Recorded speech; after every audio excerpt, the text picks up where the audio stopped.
Saludos hermanos, buenas tardes Señor. Amén. Agradezco a Dios por esta oportunidad que me brinda para poder hablar su mensaje. Antes de hablar quisiera hacer una oración para que Dios tome control de mi vida. Amén. Padre eterno, gracias te doy por esta gran oportunidad que nos permite, Señor amado, de poder escuchar tu mensaje, tu palabra, Señor. Ayúdanos, Señor amado, para que nosotros podamos poner en práctica y este pequeño reflexión, este pequeño mensaje, Señor, que lo vaya a dar, Señor, que sea para la honra y gloria de tu nombre, Señor amado. Utiliza mi vida, que no sea yo, sino que tu Espíritu Santo nos esté guiando para poder hablar tu palabra. En nombre del Padre, del Hijo y del Espíritu Santo. Amén.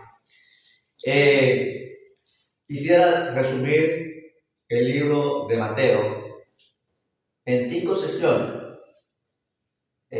Todo el boqueo, no hay más de 5 sermones, sino que solamente hay 5. Hay algunos que lo mencionan que hay 6, otros que son 7, por la genealogía, pues no.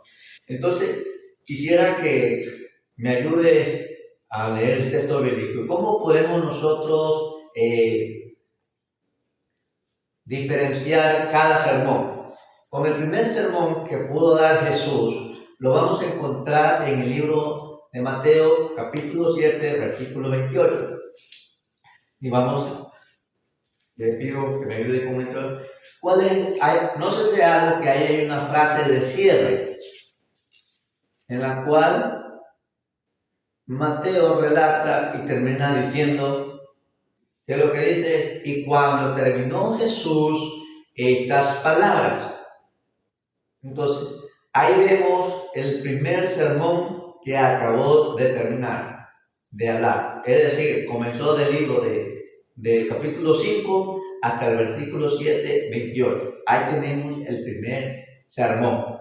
Luego vamos a ver el segundo sermón, que lo podemos encontrar en el capítulo 11, versículo 1. Ahí termina ya el segundo sermón.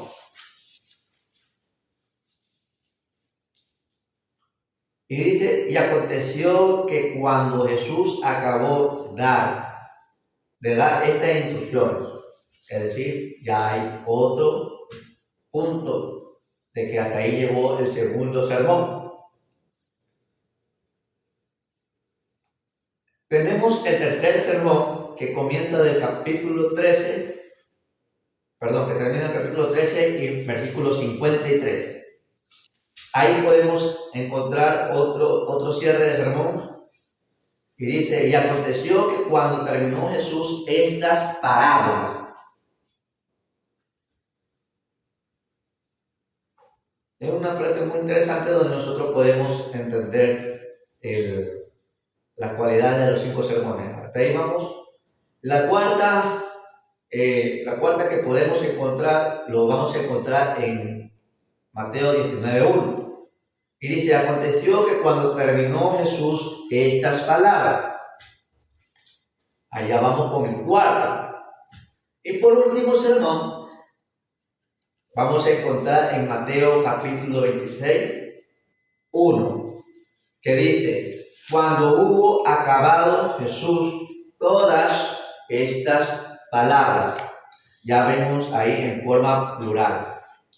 Entonces, tenemos 5 sermones en el libro de Mateo. No hay más sermones. Pero de estos 5 sermones, vamos a encontrar cómo comenzó a dar el discurso. En el primer sermón, para ya poder denunciar una parte en forma de síntesis, tenemos el primer sermón en el monte. ¿En qué lugar estaba Jesús? La ubicación dice que se encuentra en una montaña. Y esa montaña refleja como símbolo de autoridad o revelación divina. Entonces, ahí podemos ver la ética del reino de los cielos. Como título se le puede llamar también el carácter del ciudadano del reino. Entonces, de Mateo capítulo 5, del versículo 1 al 12, hay una expresión que constituye la nueva construcción espiritual. En el literal B tenemos también la promesa para los quebrantados, y en el literal C tenemos la bendición en medio de la persecución. Entonces, en ese versículo podemos encontrar lo importante de que el pueblo del Señor tiene que ser instruido, porque si no lo podemos instruir, ¿cómo podemos nosotros ir al campo de batalla? ¿Verdad? Entonces es muy importante nosotros escuchar el mensaje de la palabra del Señor. La nueva constitución espiritual, como podemos decir ahí, bienaventurados los pobres porque de ellos son el reino de los cielos. Nótese que no está hablando de una pobreza económicamente, sino que se demuestra una pobreza de humildad, porque hay personas que tienen mucho conocimiento y no tienen la humildad que se requiere para uno aprender la palabra del Señor. Entonces ahí podemos encontrar en el libro de Mateo, durante esos capítulos de la verdadera justicia del reino, lo podemos encontrar desde el 13 hasta el 48, que nos habla que nosotros somos la sal de la tierra. Entonces, si nosotros no producimos esa sazón, la tierra queda simple. Por eso es importante nosotros también empaparnos y ser esa sazón. Somos la luz del mundo. Jesús vino también a cumplir la ley, no vino a abrogar la ley. Entonces, en Jesús podemos encontrar una justicia mayor. Y nos enseña en este sermón que debemos amar a los enemigos. Tenemos que practicar la espiritual sincera. Podemos ver esto en capítulo 6, del 1 al 31. Y ahí también podemos observar que desde el 6 al 31 Jesús nos enseña que tenemos que orar, tenemos que ayunar, tenemos que tener una dirección de parte de Dios, y también nos enseña que tenemos que tener una comunión internamente en lo secreto, porque Dios se manifiesta. Entonces ahí nos enseña que también tenemos que buscar el reino de Dios y su justicia. Jesús nos enseña a través del capítulo 7, del 1 al 29, que no debemos juzgar así como los escribas. Porque Jesús le dijo, escribas hipócritas. Y la regla de oro, 2 caminos, 2 cimientos. Entonces, son versículos muy bonitos para nuestra vida que necesitamos apoderar. La Biblia nos da el primer sermón para nosotros poder educarnos y ser partícipes del reino del cielo. Ahí tenemos el primer sermón donde nosotros podemos ir buscando y aprendiendo la palabra del Señor. Entonces, ¿qué es lo que Dios quiere en este pequeño mensaje del primer sermón? Es que debemos demostrar un verdadero carácter para ser un buen ciudadano del reino de los cielos. Amén.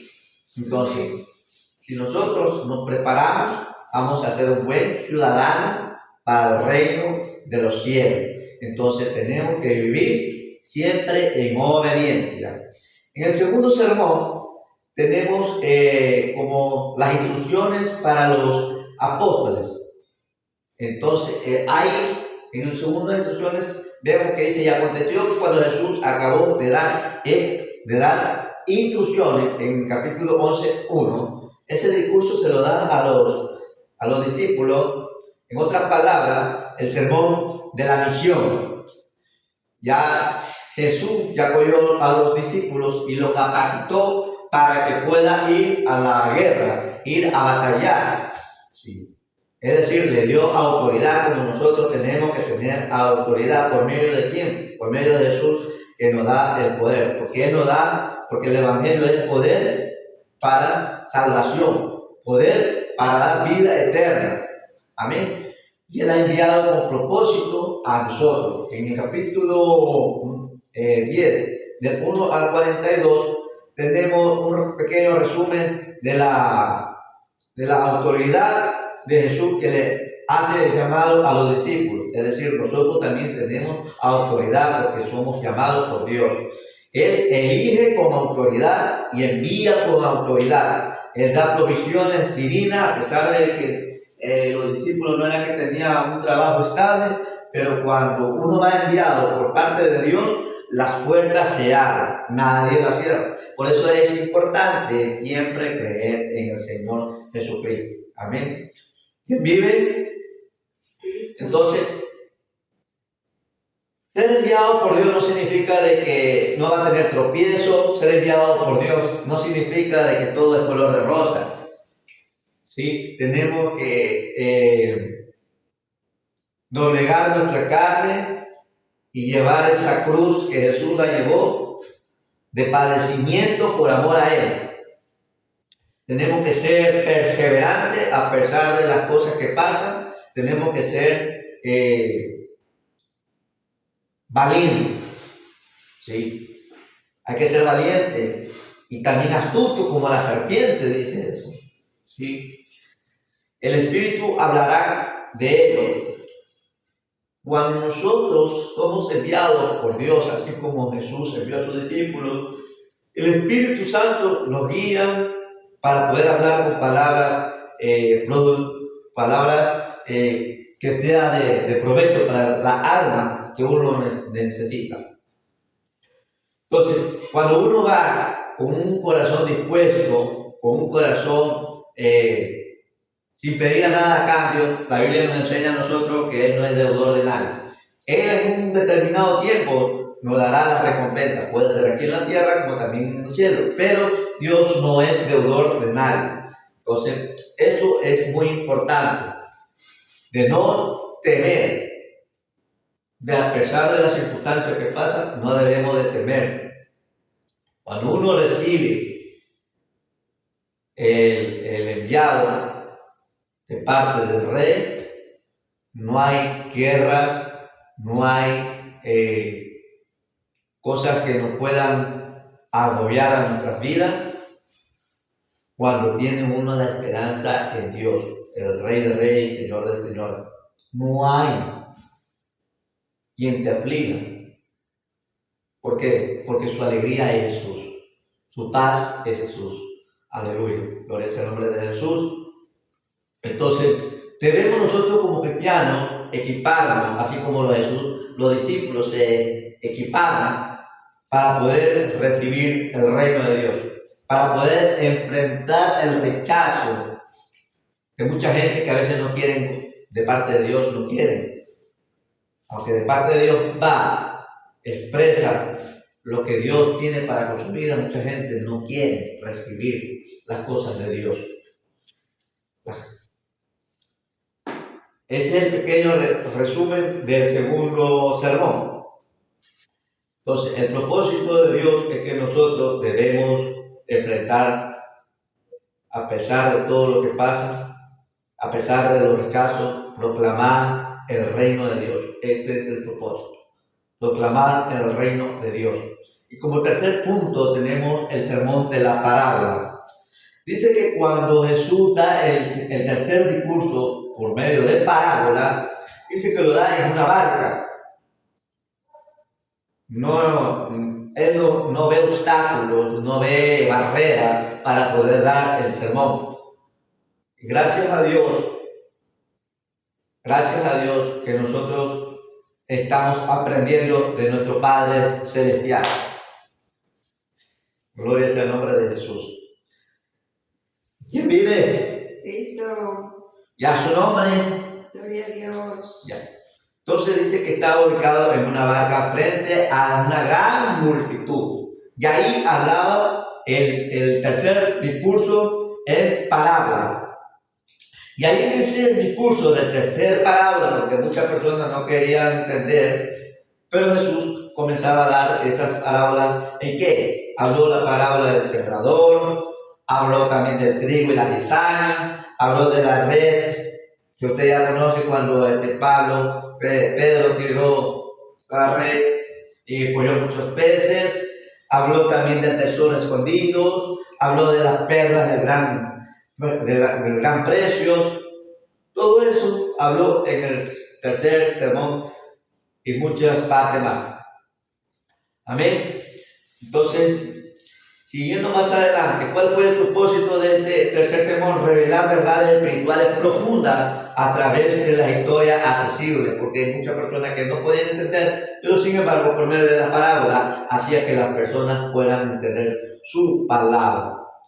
Amén. Y el cuarto sermón que tengo en esta parte de Mateo capítulo 18 y que termina en capítulo 19:1, se relaciona con la disciplina, es decir, por primera vez ya menciona a la iglesia. Recuerden que el primero fue el sermón, el segundo fue el discurso a los discípulos y el tercero fue el parábola y el cuarto pues tenemos a la iglesia. Entonces, la única forma de poder nosotros aprender el discipulado por medio de los 5 sermones. No necesitamos recurrir a otros libros que también es importante. Cabe recalcar que no estamos minimizando, pero de esta manera nosotros podemos aprender cómo ser discípulos. Y aquí está en este momento enseñando a la iglesia para poder relacionar el reino de Dios aquí en la tierra. Tenemos que, aquí vemos la humildad que el hombre tiene que tener para con su pueblo, con su iglesia, con sus hermanos, para demostrar el reino de Dios. Tenemos que demostrar que el perdón, tenemos que ayudar a que la persona pueda ser restaurada por medio del Espíritu Santo, por medio de la palabra del Señor. Amén. Entonces, de esa manera nosotros mantenemos la disciplina, el perdón y el amor en nuestras vidas. Vamos a poder ayudar a nuestros hermanos para que la iglesia sea sostenida por el Espíritu Santo. Amén. Entonces aquí podemos ver también el buen pastor busca al extraviado y la iglesia se constituye como una madre para buscar al que está extraviado. Gloria sea al nombre de Jesús. También nos demuestra que hay que tener disciplina. Hay disciplina restauradora, no disciplina que humilla, que lo hunde, que lo envía para donde no debe ir, sino una disciplina restauradora. Tenemos que tener muy en claro esa parte. Y una corrección privada. Gloria sea al nombre de Jesús. También tenemos de la parte de cuando los hermanos no quieren entender y uno le está llamando la atención, dice llamen a 2 personas para poder ayudarlos. Si no quieren entender, que también lo hable por medio de la iglesia. No significa de que si lo habla por medio de la iglesia, los hermanos lo van a pisotear. No, si estamos la iglesia es para que la iglesia de una u otra manera busque la manera de rescatar y no se pierda. No se pierda. Amén. Entonces tenemos que siempre tener esa unidad como iglesia y que el reino de los cielos se manifieste a través de la congregación. Tenemos que perdonar, así como nosotros hemos sido perdonados. Tenemos que perdonar ¿cuántas veces? Solamente 7 veces. No, 70 veces 7. Aquí también habla de la iglesia, tenemos la parábola del siervo sin misericordia, el perdón como medida del reino. Entonces, la importancia de la humildad, cómo tratar al hermano cuando peca. Entonces, es muy importante, queridos hermanos, demostrar ese amor por medio de Jesucristo. Entonces, en conclusión, la iglesia tiene que reflejar el reino en sus congregaciones con una relación armoniosa. Tenemos que instruir sobre el perdón, la humildad y la corrección fraternal. Amén. Entonces, este es el cuarto punto resumido. Y por último, ya tenemos el discurso sobre las naciones. El tema central, como le dicen, en la parte escatológica del reino y el juicio final. Por eso le dicen escatológico. ¿Por qué? Porque hablan del momento de que ya Jesús resucitó y el futuro. ¿En qué parte está ubicado? En el monte de los olivos. Entonces, en la fase del cierre tiene el 26:1 dice, cuando Jesús cuando hubo acabado Jesús todas estas palabras, es decir, ya terminó los 5 sermones para que puedan nosotros aprender. ¿Qué aprendimos ahí? Tenemos lo que es relaciones del reino, humildad, perdón, restauración. Como proposición de esta expresión es que la comunidad del reino se vive en humildad, disciplina y perdón. Ya lo he repetido varias veces. Entonces, del libro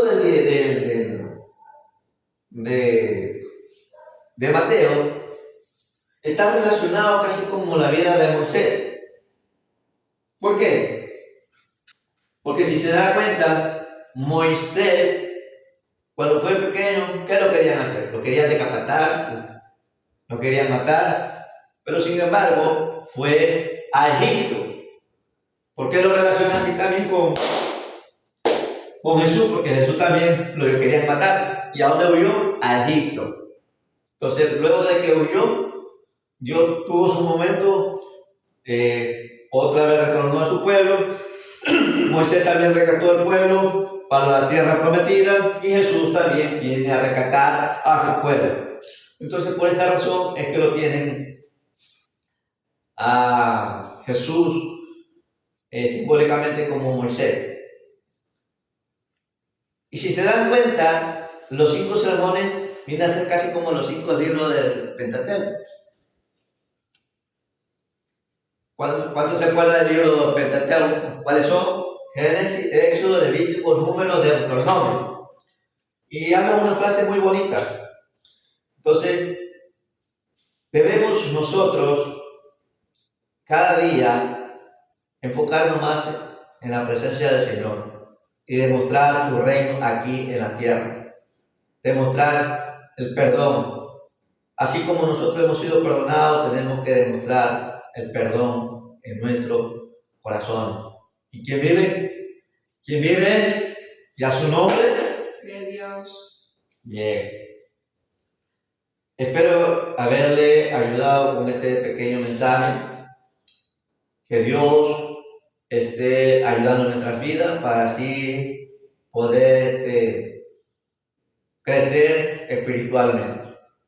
Amén. Que el Señor bendiga. Vamos a orar por este pequeño mensaje. Soberano buen Padre Celestial, gracias te doy por haberme permitido leer y también poder exponer esta pequeña reflexión, Señor. Quizás no como lo esperaba, pero me has permitido hablar el mensaje de tu palabra, Señor. Gracias por tu amor y tu misericordia. Te pido que me ayudes cada día para poder hablar de una manera más precisa y clara, Señor. Pero te agradezco porque tú me permites hablar. Te agradezco porque tú me permites expresarme. Te agradezco porque a pesar de que soy imperfecto, tú hasta aquí me tienes ayudado. Gracias por mi familia. Gracias, Padre, por todo nuestro país, por todo nuestro continente. Te pido, Señor, que tú bendiga a cada uno de los corazones que aún todavía no te conocen y que aquellas personas que no pueden entender a la Biblia, pero sin embargo de una u otra manera te sirven, Papito Dios. Gracias porque me permite, Señor, haber compartido este pequeño mensaje. En nombre del Padre, del Hijo y del Espíritu Santo. Amén. Amén. Que el Señor le bendiga. Amén.